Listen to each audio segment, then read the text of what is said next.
Radhe Radhe. Welcome to my channel. मैं Preeti Jaiswal bio science की शिक्षिका। आज मैं क्रोमोसोम के टॉपिक को पढ़ाने वाली हूँ। जैसा कि हर वीडियो में एक मोटिवेशनल कोड से स्टार्ट करती हूँ, तो हमारा आज का मोटिवेशनल कोड है कि हमें सफलता से चाइना को हराना है और अपनी मुस्कुराहट से उसे दफनाना है। तो ये सफलता हम कैसे प्राप्त करेंगे? जैसा कि एक मुहिम हमारे पीएम ने उठाया है कि हमें स्वदेश की चीजों को अधिक से अधिक अपनाना चाहिए और उनकी चीजों को अधिक से अधिक बहिष्कार करनी चाहिए, तभी हम सफलता पा सकेंगे। तो इसी मोटिवेशनल कोट के साथ हम स्टार्ट करते हैं क्रोमोसोम। क्रोमोसोम पढ़ाने के पहले कुछ टॉपिक को आपका जानना बहुत ही जरूरी है, जो कि बेसिक है। पहला है क्रोमाटिन। तो क्रोमाटिन क्या है?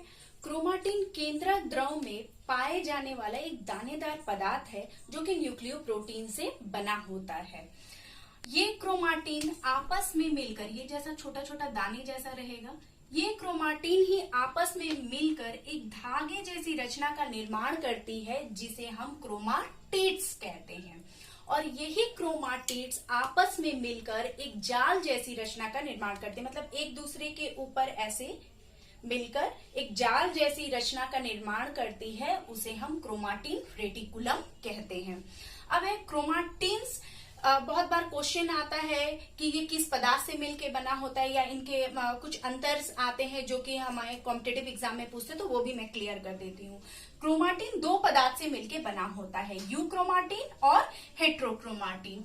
तो यूक्रोमाटिन जो है और हेट्रोक्रोमाटिन है, ये कैसे पहचानेंगे? जो क्रोमोसोम को जब अभिरंजित किया जाता है या उन्हें स्टेन किया जाता है बेसिक डाई से, तो उसमें जो अधिक गहरा रंग जो दिखाई देगा उसे हम हेट्रोक्रोमाटिन कहते हैं, और जो हल्का रंग दिखाई देगा उसे हम यूक्रोमाटिन कहते हैं। यूक्रोमाटिन में अधिक मात्रा में डीएनए पाए जाते हैं। अब अधिक मात्रा में डीएनए पाए जाते हैं, इसलिए ये जेनेटिकली एक्टिव होता है। और हेट्रोक्रोमाटिन में कम मात्रा में डीएनए पाए जाते हैं, लेकिन फिर भी ये जेनेटिकली एक्टिव नहीं होता है। तो ये हमारा अंतर हो गया जो एग्जाम में पूछता है। अब आते हैं हम क्रोमोसोम में। तो क्रोमोसोम क्या है, जो मैंने बताया क्रोमाटिन और क्रोमाटिड्स के बारे में। तो जब दो, यहाँ पे आप देख पाएंगे, जब दो क्रोमाटिड्स, ये दो क्रोमाटिड्स है, जब दो क्रोमाटिड्स सेंट्रोमियर द्वारा, ये बीच में जो रेड कलर का है ये सेंट्रोमियर, जब दो क्रोमाटिड सेंट्रोमियर द्वारा जुटकर जिस रचना का निर्माण करता है उसे हम क्रोमोसोम कहते हैं। ये क्रोमोसोम ही अनुवांशिकता, उत्परिवर्तन या विभिन्नता जो भी होती है उनपे ये महत्वपूर्ण भूमिका निभाता है। अब इस पूरे टॉपिक को मैं क्लियर कर देती हूँ। मेरे पास ये एक मेरे बच्चे का खिलौना है, इसी से क्लियर कर देती हूँ। जैसा कि आप ये देख पा रहे हैं, इसमें एक छोटा छोटा छोटे छोटे दानेदार जैसा पदार्थ है। तो ये छोटा छोटा दानेदार पदार्थ हो गया हमारा क्रोमाटिन, और ये आपस में मिलकर, ये देख रहे हैं एक लाइन बना दिया, ये हो गया क्रोमाटिड्स। ठीक है। और जब दो क्रोमाटिड आपस में, ये आप देख रहे हैं ये पार्ट सेंट्रोमियर द्वारा जुटकर ये जिस रचना का निर्माण कर रहा है उसे हम क्रोमोसोम कहते हैं। क्रोमाटिन रेटिकुलम क्या है? जैसे मान लीजिए ये पूरा जाल है, ये पूरा जाल ही हो गया क्रोमाटिन रेटिकुलम, और इसका कोई एक पार्ट ही, एक टुकड़ा जब अलग हो जाता है तो क्रोमोसोम को हम स्पष्ट रूप से देख पाते हैं। ठीक है। अब आते हैं क्रोमोसोम के प्रकार के बारे में। तो क्रोमोसोम की जो संख्या होती है वो अलग अलग प्रजातियों में अलग अलग होती है। जैसे मटर में इसकी संख्या 21 जोड़े होती है, आलू में इसकी संख्या 7 जोड़े होती है, मनुष्य के शरीर में इसकी संख्या 23 जोड़े होती है। तो अब क्रोमोसोम जो कार्य के हिसाब से ये दो प्रकार के होते हैं, ऑटोसोम क्रोमोसोम और सेक्स क्रोमोसोम। ऑटोसोम क्रोमोसोम किसे कहते हैं? ऑटोसोम क्रोमोसोम वो क्रोमोसोम है जो मनुष्य के शरीर में उनके शारीरिक लक्षणों को निर्धारण करने में सहायता करती है। इसकी संख्या 22 जोड़े होती है। सेक्स क्रोमोसोम है वह क्रोमोसोम जो मनुष्य के शरीर में लिंग निर्धारण करने में सहायता करती है, उसे हम सेक्स क्रोमोसोम कहते हैं। मेल में इसे XY से प्रदर्शित करते हैं और फीमेल में XX से प्रदर्शित करते हैं। अर्थात अगर पूरे को बोले 23 जोड़े हैं तो 22 जोड़े हमारा ऑटोसोम, मेल में हो गया प्लस XY, और फीमेल में 22 जोड़े प्लस XX। अब क्या होता है कि एक क्वेश्चन आता है एग्जाम में कि हमारे जो दादा परदादा या हमारी दादी या हमें भी क्रोमोसोम की संख्या वैसी ही बनी हुई है 23 जोड़ी। तो ये क्यों होती है या कैसे होती है? तो मियोसिस सेल डिवीजन के कारण ही हमारे शरीर में जो ये गुणसूत्र की संख्या जो पीढ़ी दर पीढ़ी जो होती है वो समान होती है। तो ये हो गया यहाँ पर हमारा टॉपिक क्लियर। अब हम क्रोमोसोम के नंबर्स के बारे में आते हैं। तो हमारा क्रोमोसोम का जैसे ये नंबर में मैंने यहाँ पर बहुत सारा टॉपिक रखा है, नंबर साइड से मॉर्फोलॉजी, तो एक एक करके क्लियर करते हैं। तो सबसे पहले नंबर्स में आते हैं। तो क्रोमोसोम की संख्या जैसे मैंने बताई अलग अलग में अलग अलग प्रजातियों में अलग अलग होती है। तो उसमें भी किसी में कम गुणसूत्र पाया जाता है, किसी में अधिक गुणसूत्र पाया जाता है। ये बहुत सारे कॉम्पिटिटिव एग्जाम में आता है, नीट के एग्जाम में आता है, तो इसे जानना बहुत ही जरूरी है स्टूडेंट के लिए। तो सबसे कम गुणसूत्र पाया जाता है जो कि पादप में म्यूकर हेमिलिस 2n = 2n। अब आप पूछेंगे 2n क्या है? एक्चुअली जो जोड़े में पाई जाती है जो सेट, उसे हम 2n करके संबोधित करते हैं अर्थात डिप्लॉयड कहते हैं। तो 2n = यहाँ पर 2 पाया जाता है। जंतु में सबसे गुणसूत्र एस्केरिस में पाया जाता है अर्थात 2n = 2। अब आते हैं सबसे अधिक गुणसूत्र किसमें पाया जाता है? तो सबसे अधिक गुणसूत्र पादप में ऑफियोग्लोसम रेटिकुलम में पाया जाता है, रेटिकुलेटम में पाया जाता है, और जंतु में कैंथा प्रोटोजोआ में पाया जाता है। अर्थात इसमें पाया जाता है 2n = 1260 और इसमें 2n = 1600 पाया जाता है। इसकी हम बता रहे हैं गुणसूत्र कितना मात्रा में पाया जाता है। अब हम आते हैं साइज के बारे में। तो जो गुणसूत्र होता है वो अलग अलग मनुष्यों में अलग अलग साइज का होता है, मतलब अलग अलग प्रजाति में अलग अलग साइज का होता है। तो इसकी साइज जो होती है वो 0.25 माइक्रोन से लेकर 30 माइक्रोन तक पाई जाती है। पक्षी जैसे पक्षी और कवक में ये 0.25 से 30 माइक्रोन तक पाई जाती है। मनुष्यों में ये 5 माइक्रोन तक ये पाया जाता है। अब आते हैं, यहाँ पे मैंने स्टार देके लिखा है जाइंट क्रोमोसोम। ये क्या है? जब क्रोमोसोम बहुत ही अधिक मात्रा में बहुत ही बड़ा पाया जाता है उसे हम जाइंट क्रोमोसोम कहते हैं। मतलब उसका जो साइज होगा बहुत ही बड़ा होगा, करीब 800 माइक्रोन से 2000 माइक्रोन तक, तो उसे हम जाइंट क्रोमोसोम कहते हैं। जैसे एक उदाहरण मैं देती हूँ, कीटों के जो लार ग्रंथि होती है उसमें पॉलीटन जो क्रोमोसोम पाया जाता है उसमें इस प्रकार का क्रोमोसोम पाया जाता है। ये इसका एग्जाम्पल है, बहुत ही इंपॉर्टेंट है एग्जाम के लिए। अब हम आते हैं, साइज हो गया, हम हमारे आते हैं शेप में। तो क्रोमोसोम जो होता है, ये जो मैंने सेंट्रोमियर बताया, उसके आधार पर ये 4 प्रकार के होते हैं, जैसा टेलोसेंट्रिक क्रोमोसोम, एक्रोसेंट्रिक क्रोमोसोम, सब मेटासेंट्रिक क्रोमोसोम और मेटासेंट्रिक क्रोमोसोम। तो टेलोसेंट्रिक क्रोमोसोम किसे कहते हैं? वह क्रोमोसोम जिसमें सेंट्रोमियर उनके अंतिम सिरे पे पाया जाता है उसे हम टेलोसेंट्रिक क्रोमोसोम कहते हैं। यह अंग्रेजी के आई अक्षर जैसा देखने में प्रतीत होता है। एक्रोसेंट्रिक क्रोमोसोम वह क्रोमोसोम जो सिरे से कुछ दूरी पे पाया जाता है उसे हम एक्रोसेंट्रिक क्रोमोसोम कहते हैं। अब इन दोनों में मैं डिफरेंस बता दूं। ये देखिए एक खिलौना है, उससे ही मैं बताती हूँ। ये देखिए, ये टेलोसेंट्रिक है जो अंग्रेजी के आई अक्षर जैसा दिख रहा है, ये ब्लैक से है, ये सेंट्रोमियर है, ये कुछ इस तरीके से देखने में रहेगा, ये है वह टेलोसेंट्रिक। अब आते हैं सब मेटासेंट्रिक, वह क्रोमोसोम जिसमें जो सेंट्रोमियर जो होता है वो उनके केंद्रक से थोड़ी दूरी पर पाया जाता है, या कह सकते हैं कि इसका एक जो आर्म्स है वो मतलब एक सूत्र जो होता है वो बड़ा होता है और एक सूत्र छोटा होता है, उसे हम सब मेटासेंट्रिक क्रोमोसोम कहते हैं। अंग्रेजी के एल या जे अक्षर जैसा देखने में प्रतीत होता है। मेटासेंट्रिक क्रोमोसोम वह क्रोमोसोम जिसमें सेंट्रोमियर बिल्कुल ही मध्य में पाया जाता है उसे हम मेटासेंट्रिक क्रोमोसोम कहते हैं। अंग्रेजी के भी अक्षर जैसा देखने में प्रतीत होता है। तो इसे मैं एक कुछ खिलौने से क्लियर कर देती हूँ। ये हुआ हमारा टेलोसेंट्रिक क्रोमोसोम जो आई अक्षर जैसा दिख रहा है, ये है जे अक्षर जैसा, गेस कीजिए, एग्जैक्टली ये है सब मेटासेंट्रिक क्रोमोसोम, आपने ठीक पहचाना होगा। ये है वी शेप में, बताइए, ये है मेटासेंट्रिक क्रोमोसोम।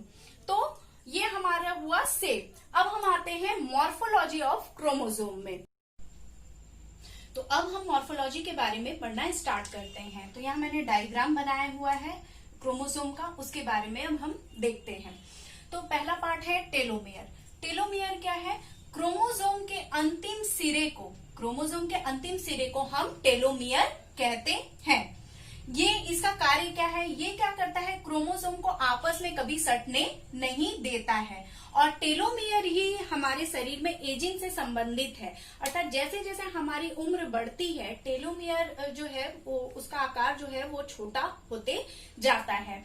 तो हमें कोई ब्यूटी क्रीम की जरूरत नहीं है। अगर हमें ये पता लग जाए कि टेलोमियर को छोटा होने से कैसे बचाया जा सकता है तो हम एजिंग की जो प्रोसेस है उसको हम रोक सकते हैं। जोक्स अबाउट, ये मेरे सिर्फ एक एग्जांपल दिया है। अब आते हैं मैट्रिक्स और पेलिकल में। मैट्रिक्स और पेलिकल क्या है? मैट्रिक्स क्रोमोसोम के अंदर एक जेलीय सब्सटेंस पाया जाता है, जेलीनुमा पदार्थ पाया जाता है, उसे हम मैट्रिक्स कहते हैं, जो जल, प्रोटीन, खनिज, एंजाइम से मिलकर बना रहता है।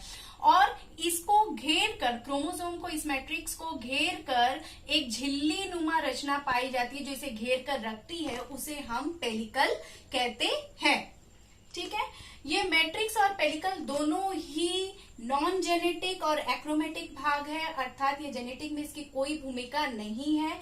ये जब केंद्रिका विलुप्त हो जाती है तब मेटाफेज अवस्था में ये दिखाई पड़ती है। लेकिन अभी अभी वैज्ञानिकों ने जो अभी इलेक्ट्रॉन माइक्रोस्कोप में सर्च किया है तो उसे पता लगा है कि ये मैट्रिक्स और पेलिकल जो है क्रोमोसोम में नहीं पाए जाते हैं। अब हम आते हैं क्रोमोनिमाटा में, जो कि थर्ड और इम्पोर्टेंट पार्ट है। जैसा कि आप ये चित्र में देख पा रहे हैं, जो जाल जैसी रचना हमें दिखाई दे रही है ये, उसे हम क्रोमोनिमाटा कहते हैं, अर्थात धागेनुमा और कुंडलित भाग को हम क्रोमोनिमाटा कहते हैं। ये हेरिडिटी से संबंधित होता है, जो कि डीएनए और हिस्टोन से बना होता है। ये दो प्रकार का होता है, पैरानिमिक क्वाइलिंग और प्लेक्टोनिमिक क्वाइलिंग। पैरानिमिक क्वाइलिंग क्या है? ये आप जैसे जो जालनुमा रचना देख रहे हैं तो कहीं कहीं पे ये क्या है, लूज इसकी क्वाइलिंग है और कहीं कहीं पे इसकी टाइट क्वाइलिंग है। तो जहां पे इसकी लूज क्वाइलिंग है उसे हम, मतलब जब क्रोमोनिमाटा की लूज क्वाइलिंग को हम पैरानिमिक क्वाइलिंग कहते हैं और इसकी टाइट क्वाइलिंग को हम प्लेक्टोनिमिक क्वाइलिंग कहते हैं, जिसे हम पृथक नहीं कर सकते हैं। अब आते हैं हम क्रोमोमियर्स में। ये क्रोमोमियर्स क्या है? ये जो हम चित्र देख पा रहे हैं, इस कॉइलिंग या धागे जैसी रचना पर जगह जगह मोती जैसी कुछ रचनाएं पाई जाती है या उभारे पाई जाती हैं, उसे हम क्रोमोमियर्स कहते हैं। ये क्रोमोसोम, मतलब ये लेपोटिन, मियोसिस के लेपोटिन स्टेज में ये दिखाई पड़ती है। क्रोमाटिड्स पे दो क्रोमोमियर्स जो होते हैं उनके बीच क्रोमाटिन तंतु पाए जाते हैं। ये जैसा कि दिख पा रहा है, ये दो क्रोमोमियर्स के बीच में रेड पार्ट है, इसको हम इंटरक्रोमोमियर्स कहते हैं। वेलिंग के अनुसार ये जीन का ग्रुप है, अर्थात इसमें ही जीन पाए जाते हैं जो अनुवांशिक लक्षण को हमारे माता पिता से उनके बच्चों पे जो भी अनुवांशिक लक्षण है स्थानांतरित करता है, इसलिए जिसे हम जीन कहते हैं, जो अनुवांशिक इकाई है। अब हम आते हैं प्राइमरी कंस्ट्रक्शन में। तो प्राइमरी कंस्ट्रक्शन को हम सेंट्रोमियर या काइनेटोकोर भी कहते हैं, तो उसके बारे में जानते हैं। दोनों क्रोमाटिड आपस में जिस स्थान पर जुड़े रहते हैं, जैसे मैंने पहले डायग्राम में बताया है, दो क्रोमाटिड आपस में जिस स्थान पर जुड़े रहते हैं उस गोल जैसी रचना को हम सेंट्रोमियर कहते हैं। इसे हम काइनेटोकोर क्यों कहते हैं? तो इसे काइनेटोकोर इसलिए कहा जाता है क्योंकि इसमें दो प्रोटीन डिस्क पाया जाता है जो स्पाइंडल फाइबर से जुड़ा होता है। और इसे प्राइमरी कंस्ट्रक्शन क्यों कहा जाता है? क्योंकि यह क्रोमोसोम में यहाँ पर पहली बार संकुचित हुआ है, इसलिए इसे प्राथमिक संकुचन कहा जाता है। अब आते हैं हम सेकेंडरी कंस्ट्रक्शन में। तो सेकेंडरी कंस्ट्रक्शन क्या है? प्राथमिक कंस्ट्रक्शन के अलावा क्रोमोसोम के जिन अन्य भागों पर जो क्रोमाटिड से संकुचित हो जाते हैं, जैसा कि यहाँ पर हुआ है, तो उसे हम सेकेंडरी कंस्ट्रक्शन या द्वितीयक संकुचन कहते हैं। द्वितीयक संकुचन के स्थान पर ही न्यूक्लियोलस लगा रहता है, जो मैंने यहाँ पर डायग्राम से बताया है, जिसे हम कहते हैं न्यूक्लियोलस ऑर्गेनाइजर क्षेत्र, अर्थात NOR। मानव में ये क्वेश्चन आता है बहुत सारे कॉम्पिटिटिव एग्जाम में कि ये कहाँ पाया जाता है। तो मानव में ये क्रोमोसोम 13, 14, 15, 21 और 22 क्रोमोसोम में ये NOR पाया जाता है। अब हम आते हैं सैटेलाइट, जिसे हम अनुषंग कहते हैं। तो सैटेलाइट क्या है, ये बाहर की तरफ, ये सेकेंडरी कंस्ट्रक्शन खत्म हुआ उसके बाहर में देख रहे हैं गोल जैसी एक रचना पाई जाती है, अर्थात द्वितीय संकुचन के पश्चात क्रोमोसोम के शेष छोटे और गोलाकार भाग को सैटेलाइट कहते हैं। अब आता है बहुत ही इंपॉर्टेंट क्वेश्चन, सेट क्रोमोसोम किसे कहते हैं। तो जिन क्रोमोसोम में सैटेलाइट पाया जाता है उसे हम सैटेलाइट क्रोमोसोम कहते हैं या सेट क्रोमोसोम कहते हैं। इसका जो फुल फॉर्म है ये बहुत इंपॉर्टेंट है, बहुत सारे कॉम्पिटिटिव एग्जाम में देता है, जो कि मैंने यहाँ लिख दिया है, साइन एसिड थाइमो न्यूक्लियोनिको। अब हम, ये हमारा हुआ मॉर्फोलॉजी ऑफ क्रोमोसोम। अब हम आते हैं यूकैरियोटिक क्रोमोसोम की जो केमिकल कंपोजिशंस है या कंपोनेंट है उसके बारे में। तो इसका ये किस चीजों से मिलके बना हुआ है, मुख्य रूप से ये डीएनए और बेसिक प्रोटीन जिसे हम हिस्टोन कहते हैं उससे मिलके बना हुआ है। 90% भाग इसी से मिलके बना हुआ है और 10% भाग जो होता है वो आरएनए और एसिन प्रोटीन से मिलकर बना होता है। तो ये हमारा हुआ केमिकल कंपोनेंट। तो उम्मीद करती हूँ को क्रोमोसोम का जो भी मैंने नंबर, साइज, शेप, मॉर्फोलॉजी और केमिकल कंपोनेंट आपको बताया है, उसके जुड़े भी जो भी कॉम्पिटिटिव एग्जाम से क्वेश्चंस में भी मैंने बताया, वो आपको अच्छी तरीके से समझ आया होगा। तो अगर ये मेरा वीडियो आपको अच्छा लगे तो इसे लाइक करना ना भूले और इसे अधिक से अधिक स्टूडेंट को पहुंचा पाए, यही मेरी उम्मीद है आप लोगों से। Thank you.